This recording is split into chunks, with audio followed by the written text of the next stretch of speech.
What's up, guys? Welcome to Elevate. Today we're going to be focusing on sleep system for the elk hunt this year. I poured a lot of time and effort into what I was going to build into my sleep system. I kind of was going for lightweight. So I decided to go with a 2-person tent. I wanted the ability to have vestibules to be able to store my stuff at night and not have to worry about space as much. I think Dawson's going to go with the hammock situation. It's kind of cool because we'll be able to get a taste of both, and just this whole thing's about experimenting. So we'll be able to figure out which option is the better. Maybe I'll switch to a hammock in the future. I don't know. We'll see. So today I have a tent, I have a sleeping pad, and a pillow to go with it because I'm bougie and I need to sleep like a luxury hotel, or else I will be a cranky baby and I won't want to chase after elk. Sleep critical, even in the field. I can go without food, I can hike all day, but sleeping has to be on point or I will fail. It is a point of failure for me, guaranteed. Yeah, I need to bring my my breathing apparatus and earplug, my CPAP machine, sleeping bag. Didn't pour a lot of time and effort into a sleeping bag because it's September elk hunting and I'm not really worried about freezing my butt off. I just wanted something that was affordable and light and comfortable. Sleeping bag's kind of middle of the ground, but this is kind of first impressions with everything. I slept in a sleeping bag one time. It was fine, it's a sleeping bag. But everything else, I haven't even opened up any of this stuff here besides the sleeping bag, so we're gonna get into it today. This is the MSR Elixir 2. It's a 2-person tent. It's not a 6'2" and 6'5" 2-person tent. It's more of like your average like 5'10" 2-person tent.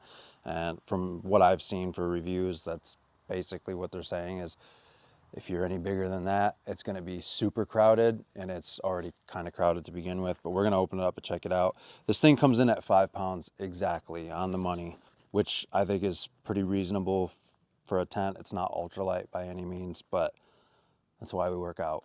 What's up, guys? It's Dawson here. I'm interrupting this program for just a minute. If you made it this far into the video, you obviously like my brother, you think he's good looking, or you're interested in our content. So, we're doing a giveaway on the channel. We have an extra black Ovis sleeping bag. This one is mine. We have a brand new one, not opened, just for you. So, to win this sleeping bag, our channel goal is to get to 1K. Once we hit 1K, we're gonna give it away to one of you guys. You gotta follow, you gotta like, you gotta comment and share. Blow up this video, get it shown. We also have a YouTube short out announcing the giveaway. You can also do double entries by going to that video and doing the same thing. Comment, share, and we're gonna pick a winner as soon as we hit 1K. We'll pick a random winner, do the announcements, and you can win the sleeping bag. I'm 6'5". I fit in this bag comfortably. Trust me, I've already used it. It's amazing. We want to give one of this away for you supporting our channel. Share this with a hunting buddy, and you guys have the chance to win it. Back to the video. All right, so getting into unboxing, I literally just got this in the mail today. It showed up on my porch today. Came home, had some dinner, now we're getting into it. We did have a little bit of rain today, and I really don't want to have to wait for this thing to dry out a ton before I put it away. That's why I kind of put the plastic down so that that's not an issue. I can just pack it up and put it away. So getting into it, pull it out of the bag. Instructions on the inside of the flap, which that's really nice because you don't have to worry about loose paper falling out. You lose the instructions, now you're screwed. The instructions are right there on the inside flap. That's pretty cool. Pulling it open, we got poles, stakes, looks like a footprint. This looks like the fly. Yep, this is the fly. Here's your tent here.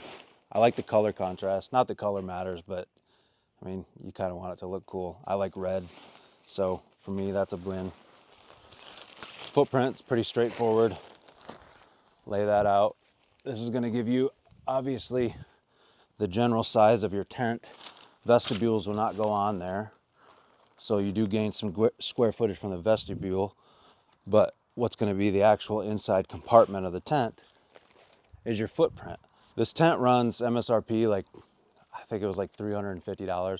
I got a really good deal, 4th of July sale on it, but that's the normal price on REI's website, which still is a pretty good price for everything that you get. There are some cheaper options, but for what I got it for, it was an absolute steal. That's kind of a thing with tents is you can pay a lot of money for a tent, and really you get the tent and the poles and the stakes, and that's about it. So for this to come with tent, poles, stakes, and a footprint and a fly, all for 350 bucks, that's a pretty good deal. Red stakes, that's what's up. Got these 2 ropes, one for the footprint, one for the tent, stake, drop it down. Rad looking poles. Look how fast that goes together. That's quality engineering right there.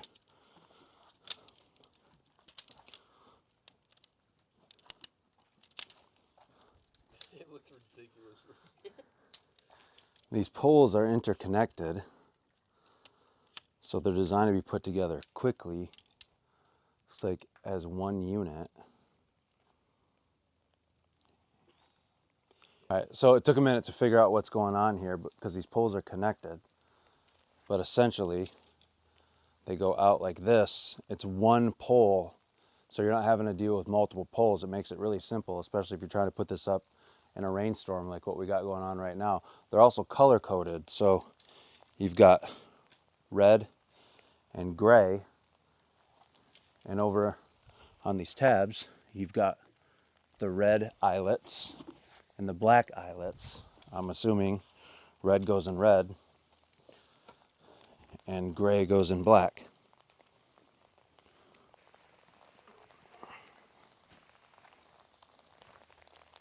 That's crazy looking.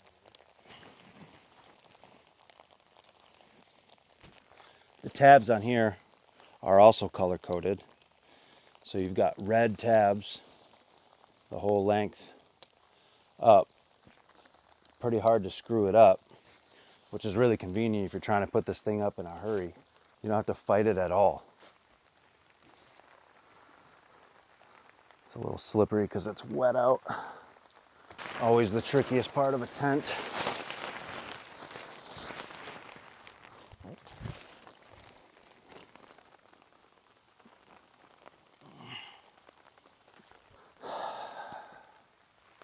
Well, now that the tent's filled with water, we got the rain fly on, setting it up a few times and figuring out. I think that's probably the rule of thumb with any piece of gear really, but specifically with a tent, because I mean, this could simulate field environments. You got to get a tent up quick. If we knew how to do this thing super quick through repetition, we might have been able to beat the rain, but instead everything's wet. This is my MSR. Welcome to my crib. That's a vestibule. There's a decent amount of space. I mean, you could definitely fit your backpack, a bow. You got 2, so double the square footage. That's kind of one of the things that I liked about this tent also, with having a double vestibule. With Dawson hammock tenting, he's not really going to have a place to put his gear, his bow or whatever, maybe at night. So it's kind of cool that we have this vestibule here where we can store stuff while we're sleeping in case it rains overnight. It can be kept out of the elements. So you have a little bit of extra storage. It's not going to inhibit your sleeping space or your square footage inside the actual tent. Given that this is our first time around with this tent, you're going to learn things as you go. One of the things I notice is you can kind of roll this back, and there's a catch here in case you only want to roll it this far back. If you want to, you can pop this stake out and you can roll it all the way out of the way, and there's another catch right here so you can open up all of this. So there's not a lot of ventilation, but I suppose if you had a hot night, like could very well be likely in early September, you could just pop the fly off. It'll protect you from bugs and everything. as long as you know it's not gonna rain. Don't trash my pillow, it's cute. It's just a baby. Now that we have the tent set up, we're gonna get into the rest of the sleep system that I built. Next on the list is this Sea to Summit ultralight sleep pad. I did quite a bit of research on sleep pads because that's kind of the core of sleep comfort, and the ground steals your heat, so you want to make sure that you're up off the ground so that you can stay warm. And I wanted to stay comfortable, and these have a tendency to be quite heavy, so I wanted to go with something that was a little bit lighter. This is a fairly expensive option. I don't know that I would recommend it if you're on a budget. I think this thing ran like 130 bucks or something like that, but it was really light and it was big enough for me. I'm 6'2", this is 78-inch mattress. It's quick deflate, it's got quick adjustment, it's just got all the bells and whistles. So for me, it was kind of a buy once, cry once mentality. Spend a lot of money now, and hopefully I can sleep on this thing forever. Sea to Summit is a spectacular brand. They're very well known in the industry for camping and hiking and hunting. So you can't really go wrong with Sea to Summit products. Awesome packaging for whatever that means. This is how it'll be stored in your pack. It's got a drawstring on either end. There's a pump sack in here. So you've got the pad, and then this bag is also a pump sack. You can tell I haven't ever opened this. What do we got in here? Probably repair kit. Yep, 3M repair kit. It's long. It's real long. You can sit here and blow air into it with your lungs and it'll work just fine. But in higher altitudes, air is precious. So having to sit there and blow up a mattress when you might already be gassed may not be the easiest thing in the world. So the idea of this is, with your pump sack, is you attach it here.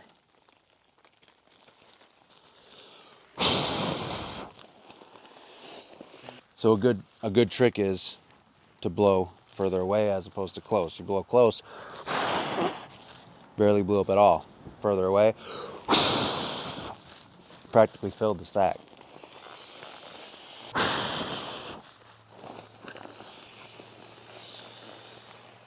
That's pretty much full. I think it took about 4 sackfuls, maybe 5, to fill this up. Pop that off, put the cap on. You're sleeping in luxury. Dang, dude. I know. It's sunny raining. It's really raining.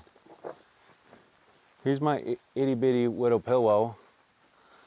Same company, Sea to Summit. This is the Arrows pillow. Again, kind of expensive, but you cut price where you can. It's cloth too. Yeah, They're usually like rubber. $65.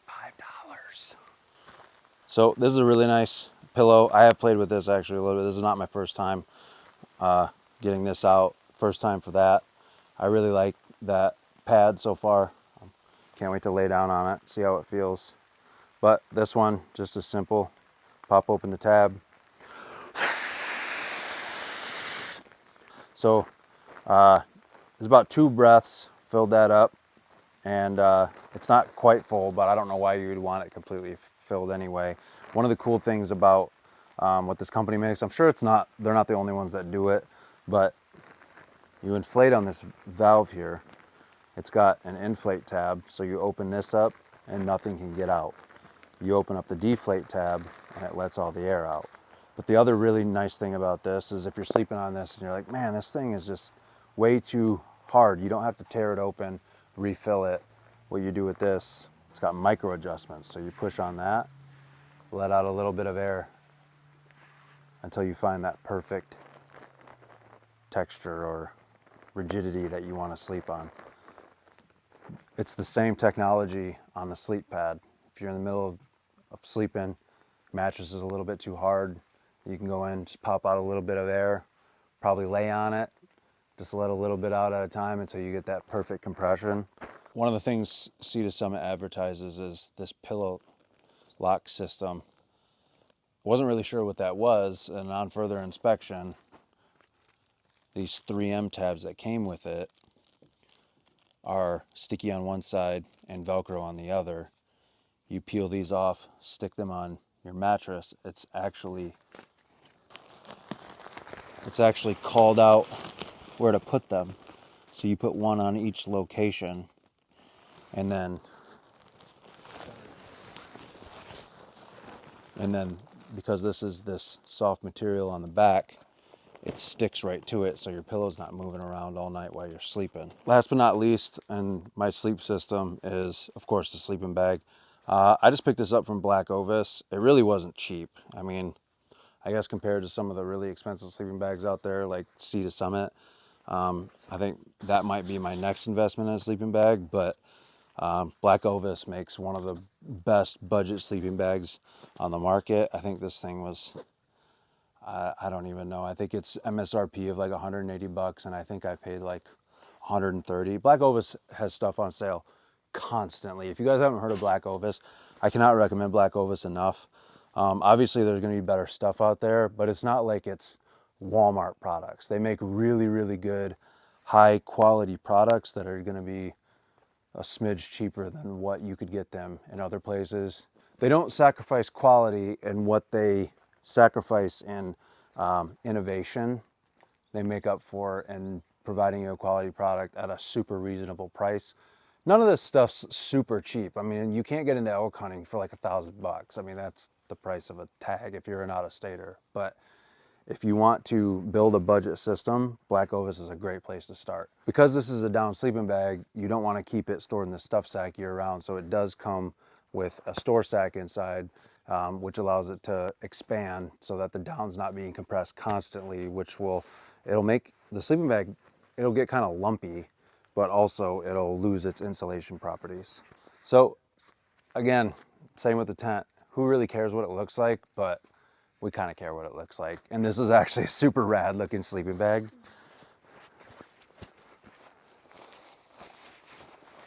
It's got the Black Ovis on it. This is a 20-degree bag. So, I mean, I don't even know how much I'll actually be in this thing early September. I run super hot. I'm freaking dripping sweat right now.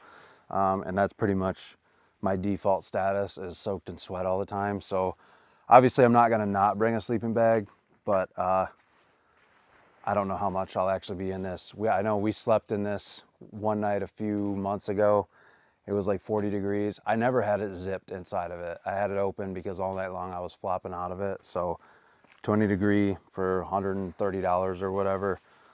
It's got a hood, so you can crawl in there. I mean, it's taller than me. I can get inside of this and basically pull it up over my face. So no matter how tall you are, unless you're like a freak. So this is pretty much the sleep system inside the tent. I'm 6'2" again. I'm not really gonna have any constraints in here. With this, I took the pillow and actually stuck it inside the hood, which is an option if you wanted to do that. I mean, it's not really gonna move around too much. Ugh.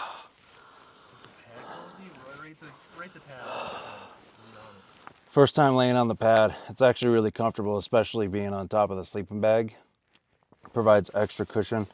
I don't know that it's as wide as I would like it, just because I'm broad chested, and I also like to kind of sleep with my hands on my chest and my arms will be hanging off the side. But I mean, it's a sleeping pad. It's not the Ritz or the Four Seasons. It's sleeping on the side of a mountain.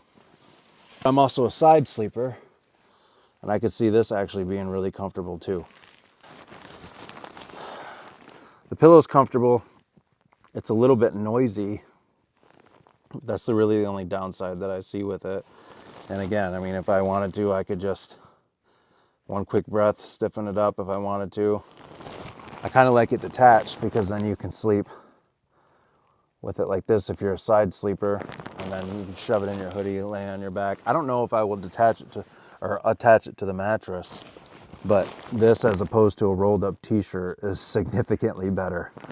All right, guys, this is the sleep system for my 2024 elk season. I've put a lot of time and effort into meticulously picking and reviewing and researching each item on this list. I don't know how any of it's going to pan out. We're going to put it to the test this season and we'll see. We got a pretty steady rain that we weren't really expecting tonight, so the tent is completely soaked, and I haven't noticed any water inside. So the tent is roomy. It comes with the footprint, which a lot of tents don't. Beware of that when you're buying a tent. Make sure it comes with a footprint. If you don't get a footprint with your tent, make sure that you purchase one. You don't have to buy the manufacturer's footprint. You can just use a tarp if you want to, but definitely recommend a footprint. The bathtub on the tent is the same material as the rest of the tent. If you're sleeping on rocks or whatever, which there's a high likelihood, if you're bivvying out in Colorado, out west, anywhere, you're probably going to be sleeping on some rocks, and that will eat through the floor. Then you're going to be dealing with water, bugs, whatever. Definitely get a floor. But yeah, I like the tent a lot. I want to definitely take it down, put it together a few more times just to get comfortable with it, because I don't want to have to deal with this mess that we dealt with tonight. But even then, it was really simple and intuitive. It just took getting used to it. The sleep system, obviously, spectacular as far as the mat and the pillow go. Sea to Summit, they rock. They make a whole ton of stuff. Definitely go check them out. It's not just sleep systems. They make lightweight towels. They make spoons and every other possible lightweight item that you could want in your kit. Definitely go check out Black Ovis. I can't recommend them enough, especially if you're getting into budget stuff. Again, there's better options out there if you have the budget, but if you're balling on a budget like we are here, Black Ovis is where it's at. If you want to check out any of the items in this video, we're going to link them in the description. And I appreciate you guys checking out our video. And if you could like and subscribe and all that jazz, support the channel. It helps a ton. We're trying to make it. We're just two knuckleheads trying to make it in the world of hunting. So any support you could give would be awesome. See you later.